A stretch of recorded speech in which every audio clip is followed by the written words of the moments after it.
Well, looks like EA have just been adding some more fun things here recently over the last, well, 24 hours or so. Well, 48 hours, I should say. And then also La Liga TOTS apparently so far looks pretty damn good. For the leaks that we've seen, we've got Evolution leaks as well that look pretty good. The Tottenham players we got today that look crazy. We're going to talk about everything. It's nice to see just some different stuff. I'm honestly, I'm going to praise EA today in one hand and also shit on them a little bit because I'm stunned it took this long. It's not that complicated to do some of this stuff. And we get it now and everyone loves it. Sometimes it isn't rocket science, but not to be a condescending asshole. It still is nice to see this stuff, and we'll talk about everything here that we need to today. If you guys would like to buy coins, you can go to mmoxp.com.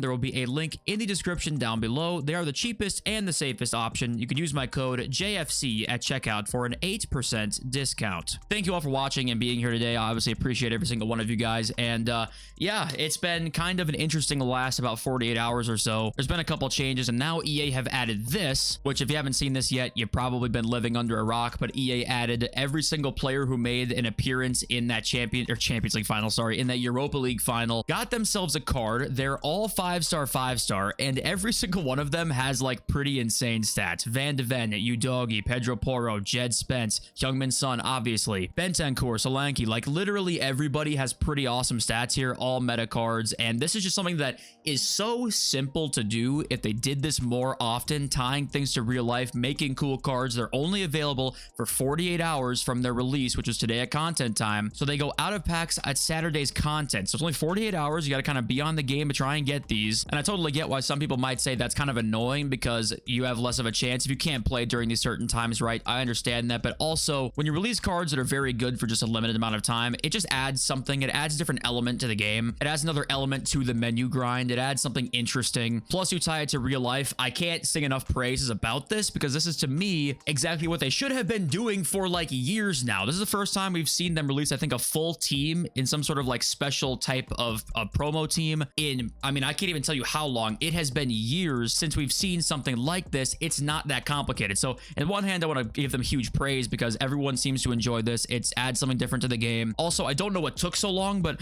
either way, if they keep doing this, and we do have rumors right now that actually we'll go and talk about that first here, but if they keep doing this, which looks like they will, this is something that is very cool. And here is that next bit of news here, that this is expected to drop for the Champions League and the Conference League winners as well. So we're getting 2 more of these over the course of the next couple of weeks. And I think this would have even been good if not all the cards were crazy. It still would have been like a cool concept, but because I think I want to say, I hope that they're aware of the power curve stuff, right? And because of that, they just said, okay, we're going to make every card usable because at this point, we kind of need to do that. So happy to see that. Of course, people are saying like, okay, the gameplay's bad, it doesn't matter, which is like true. But at the same time, the content team has to just try and make the best content they can. And let's be honest here, the gameplay team, they're going to luck into good gameplay. They don't know how to make good gameplay. They don't know how at this point. So let's at least try and make the content cool while gameplay sucks hairy ass. Now, also, I want to remind you guys of this, is that the TOTS plus recolor, that whole like glitch, quote unquote, thing that you can do, is it even a glitch? Is it not? Up for debate, whatever. This does expire in 16 hours. I would guess they'd re-release this, but in case they don't, you have 16 hours to make a quote unquote glitched evolution to give them the +1. So I wanted to show you guys that in case for some reason they don't re-up these. I think they're going to. They've re-upped, I think, like the old flashback TOTS designs a couple of times. I don't know about these ones here, but I wouldn't be surprised to see them do that. But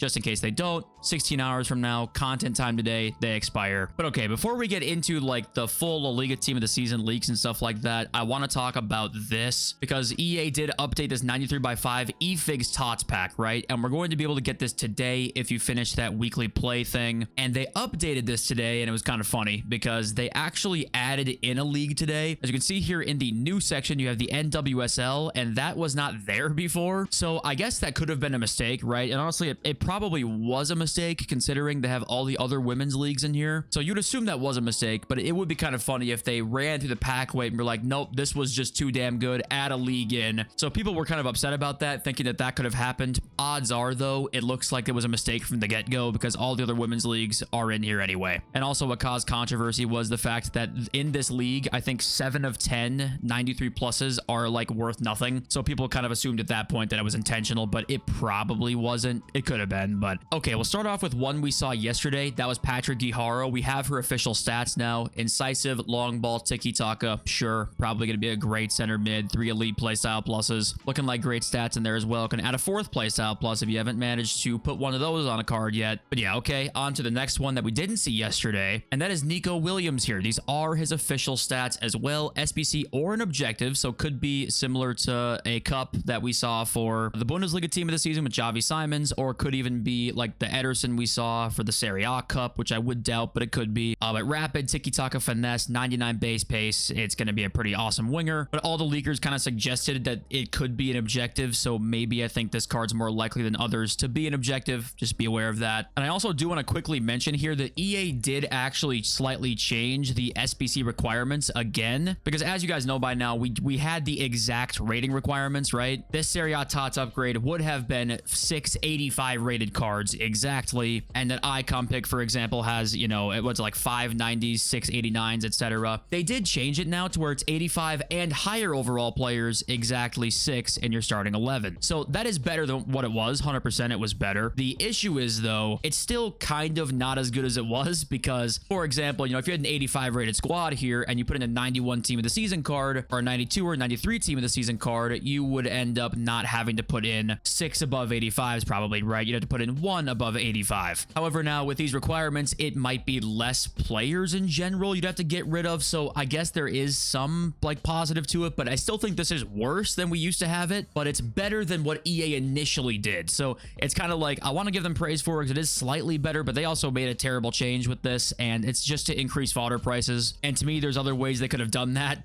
without having to do this with these dumb SBC requirements. But yeah, they did change that today. And okay, so here are the SBC / objectives that we've got for the La Liga and Portuguese league so far. You've seen the top 3, but not the rest. You've got Giovanni Kenda, I want to say is how you pronounce his name. Really nice card, actually, with incisive, finesse, technical, 97 pace, 95 dribbling, 93 shooting. Nice card there. But once again, we're sitting here, when you look through these SBCs, it's a very similar story to what we've seen for the rest of the team of the season. Definitely just a strange one that there is no mind-blowing SBC yet during all of team of the season. Anthony, Nico, and Patrick Guijarro are, you know, good SBCs for sure. It's not like they're bad by any means at all, but it's just funny that we haven't had that mind-blowing SBC yet. Now, Modric also could get an end of an era card. He's leaving Real Madrid, so we could see a Modric card on the way. But down here, the other ones, we've got Baba G-Day. And once again, you know, nice card, 97 pace, 92 dribbling, 94 shooting. Sure. Barry, who's like 6'5", press proven aerial finesse shot. Sure. Luca Bacchio, Bruma, and Brune. But yep, similar to what we've been talking about, they, for some reason, I think are just not trying to release good SBCs, or they just don't really care right now to do that. And if Nico Williams is an objective, it's even worse, technically speaking, SBCs, really, when you think about it. And it could just be that the power curve is fucked up, so that's why it seems like these SBCs are worse than they actually are. But I don't know. What do you guys think? Let's go on to some other cards here. We don't have like a nice, neat, full graphic of all the cards coming, which we usually do at this point, but we don't have that yet. So we'll have to kind of go through one by one. So we'll try and move through as swiftly as we can. But Rafinha looks ridiculous. This card is absolutely insane. Quick step, first touch, finesse, incisive, 99 base pace. You won't afford this card, I promise you that. But yeah, insane card here. Next Barcelona player that we've got their official stats for is Pedri, and Pedri also looks crazy. I wonder if these stats are slightly manipulated because they know they need to improve them. That could also be bullshit, but some of these cards look ridiculous. Pedri as well looks pretty amazing. And okay, let's keep moving on here. We've got next up, I think it's Koundé, right? Yep, Koundé right here. Rapid, intercept, and jockey. I'm sure he can play center back as well. Versatile card, good defending fullback, which most of us probably use at this point. This card's not quite what the other ones have been so far, but still looks pretty decent. And hold on a sec, I totally forgot about this card, okay? I literally knew this going into recording this, and I just forgot that this existed. It's Balde SBC or objective, so add him into that list. It's not a mind-blowing card, but still is pretty good. Anticipate, jockey, slide tackle, 99 base pace, so it's a good card. You know, it's definitely not still on the mind-blowing side. The points kind of still stand with what I was saying, but I did forget to mention that Balde is a card that's coming as an SBC. So Barca fans are getting the whole, I mean, Barca fans can't hold it in their pants right now with all the shit that they're seeing. And okay, next up here is the official TOTS highlights cards, and all 3 of them look like some of the best ones we've probably seen so far. You know, Iago Aspas, 91 base pace. It's not that amazing. But Griezmann and Alvarez look very good, and they seem to be making these highlights cards a little bit better over the last couple weeks, which is something, I guess. Okay, next up up here is Vinny apparently is in the La Liga team of the season. Now, I haven't seen FUT Sheriff or AC say he's in here, but FUT Agent does say this. So I'm going to guess that he is, but I haven't even seen a concept other than this image right here for him. So I guess he's in, but also I would take it with this maybe the slightest grain of salt that he's in team of the season. But FUT Agent does say he is, so okay, this card stats are not official. And then next up here, not official stats, but just players in team of the season. Jude Bellingham, Valverde confirmed, Inigo Martinez, Isco, Rudiger, Koundé we saw, and Joan Garcia there, all confirmed to be in team of the season. And I think that's it apart from just one more, and that's these other TOTS highlights cards here. So Di Maria in the Portuguese league will be getting a team of the season card in the highlights, and the women's cards are here. Those three, I don't even know who they are, I'm going to be honest with you. But Samu as well. I think Samu is really tall. I want to say like 6'4", 6'5", so that might be a cool card. But yeah, that's kind of that for all the team of the season cards right now. Then next up is the evolutions that look promising. And here we go with the first one here. It is a max 92 striker evo set to come to Ultimate Team. Finesse plus, quick step plus, low driven plus, which I feel like we've gotten that combination already once with an evolution, but I mean, it's a great combo, so I'm not going to complain too much. But I feel like, am I wrong about that? Did we not just get an evo with that exact same trio? But anyway, 5-star skills, 4-star weak foot, silver trickster, big stat boost apparently on a 92 rated evolution, so hopefully that'll end up being pretty decent here. He does say down here that do 99 dribbling players fit or nah, but Police Leaks replies and says yes, 99 pace, shooting, and physicality are the ones that cannot be used. And pretty much every card that he replied to fit, like 92 Mia Hamm right here, this card fits in, so it's gonna be I hope it's a pretty great evolution. And by everything we've seen so far, it looks like it just might be, and this Rashford card fits in there too with 95 pace, so okay. And that's not even the only evo we've got leaked right now. We've got a new max 92 cam evolution, I'm assuming the one that FUT Agent leaked, set to come to Ultimate Team soon. Incisive, press proven, and long ball, weak foot and skill moves upgrade, stats boost of course, finesse and technical silver, must not be striker, center mid, or CDM, so strictly cams really in this evo, max 10 playstyles. And the only other thing he really says about this evo is just that he says it's decent just for a cam, so probably not going to be that crazy. And the playstyle pluses kind of maybe they might be an indicator on it being a good evo rather than something that might be crazy. But yeah, that's kind of everything I think we've got at the moment. The only thing I'd say here is that I would be stunned if we don't see an end of an era Modric. Like, I don't know how they don't make this card happen. I don't see how they don't do that. I would guess it would come out, you know, this happened pretty soon, so it might come later into the week here, but there's no way to me that Modric is not getting an end of an era card during La Liga team of the season. If that doesn't happen, that's a failure. But we haven't actually seen a lot of end of an era cards yet. Maybe we'll see a whole week of them or something like that during Ultimate Team of the Season, and that's the plan. In case you guys don't know, actually, next week is an Ultimate. If we go and take a look at the schedule, we actually have the Saudi League combined with Rest of World and MLS, so that's a whole nother week coming up here, because most people are thinking, I think, that it's like La Liga, then Ultimate, because we're through the top 5 leagues now, but actually that's not the case. We've got Rest of World, Saudi League, and MLS, then the Ultimate Team of the Season on June 6th, so we still got some time until then. But yeah, and also before we're done here, I do want to say in this striker evo, Inform Mbappe does fit apparently, and the Rush Mbappe, and they're already like exorbitant in price, so it's too late to go and buy them. But honestly, if you can buy one of these cards, if your heart is set on putting Inform Mbappe into an evolution, it's better to buy them before the evo comes out, even if it's leaked already. But I mean, this card specifically and the Rush Mbappe are so expensive that, I mean, if you have the coins for it, then go for it. You probably don't even care at this point. But yeah, other than that, that's I think everything that we've needed to cover. Okay, and actually 2 minutes ago from when I'm recording this, Donk just tweeted out Bellingham's official stats here. So he's got power shot, incisive, technical, and quick step. So this looks like an insane cam or a box-to-box center mid there, but I think now that's everything that we have needed to cover. And yeah, it looks very good. It looks like the best one so far, I would say. Hopefully it can actually deliver and come through. Okay, I will say right now, we don't know the requirements really on that 92 rated striker evo, but I would go through right now and go and buy any 92 rated striker that, if we go to players here, you might think would be pretty good in this evo, because honestly, if this evo is like crazy, they said big stat boost here, I would go through and try and buy one or two of the cards that you think you might want to put in here.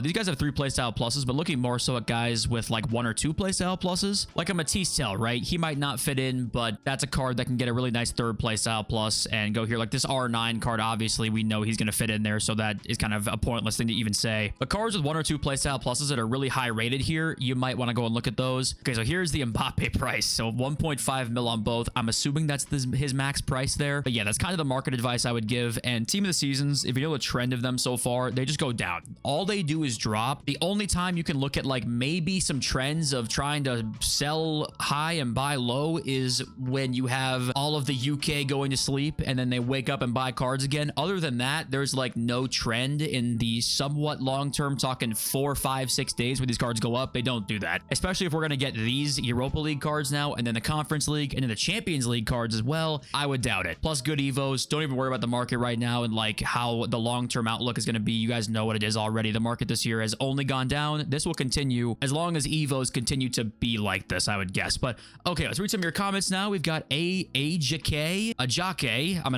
I butchered that. I apologize. I swear I play the exact same players every game. Every game it's Henry, Suarez, Ferran Torres, Hullet, Teo, Dumfries. Only thing different in people's teams are their defenders, and most of the time that is irrelevant. And I do want to say, I want to kind of ask you guys this question here. And my question is, if a lot of the opponents have the same team, does that make the game boring for you, or does that not really matter if your team isn't boring to you? Because I feel like if I really enjoy my team, I don't really care what the other team looks like. And maybe I'm in the minority there, but just wanted to ask you guys what you think about that, because I see that in my comments a lot. Like, hey, I hate that I play the same teams every game. It's so boring for me. And also, I was seeing this comment a lot too, talking about how EA lowering the champs qualifying to 1 win is proof that there's been a massive drop on the player count. Do you guys think that's true too, that that's a big indicator of player count? You know, would changing the champs to 1 win qualifying really help with like the player count and stuff? I don't really know what to make of that. Is that more of just, hey, if you're on the game still, here's a change that like will try and keep you on it? Or is that a change that will try and get you back on the game? Or is it both, I guess, you know? I feel like that change to me, at least like at first glance, is more of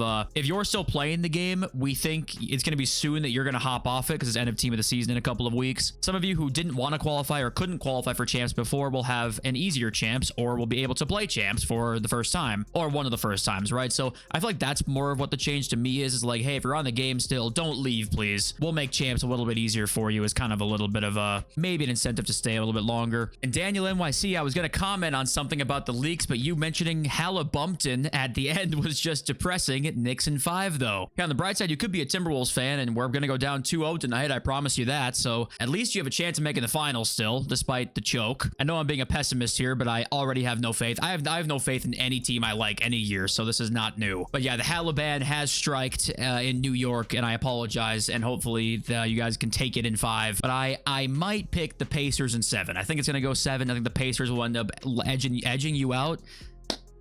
Thank you guys for watching. I love you all. Peace.